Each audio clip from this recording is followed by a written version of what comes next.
छोटी मगर सिक बड़ी। एक नगर के राजा ने यह घोषणा करवा दी कि कल जब मेरे महल का मुख्य दरवाजा खोला जाएगा, तब जिस व्यक्ति ने जिस वस्तु को हाथ लगा दिया वह वस्तु उसकी हो जाएगी। इस घोषणा को सुनकर सब लोग आपस में बातचीत करने लगे कि मैं अमुक वस्तु को हाथ लगाऊंगा।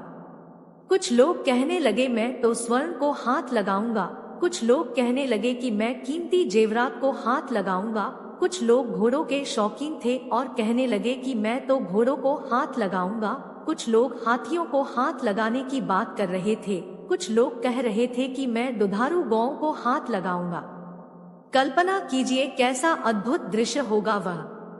उसी वक्त महल का मुख्य दरवाजा खुला और सब लोग अपनी अपनी मनपसंद वस्तु को हाथ लगाने दौड़।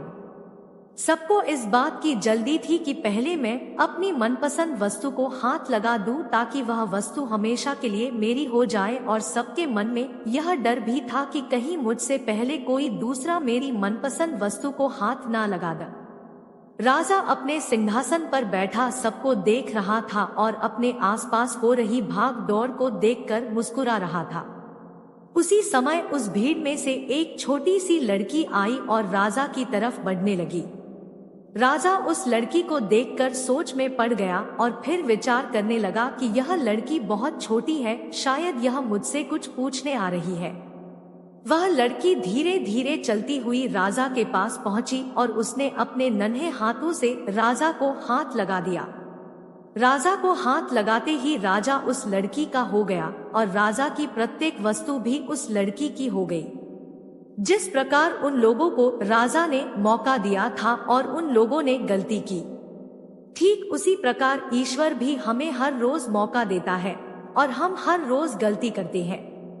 हम ईश्वर को पाने की बजाय ईश्वर की बनाई हुई संसारी वस्तुओं की कामना करते हैं और उन्हें प्राप्त करने के लिए प्रयत्न करते हैं, पर हम कभी इस बात पर विचार नहीं करते कि यदि ईश्वर हमारे हो गए तो उनकी बनाई हुई प्रत्येक वस्तु भी हमारी हो जाएगी।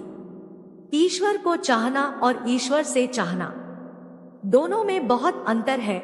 वीडियो देखने के लिए धन्यवाद।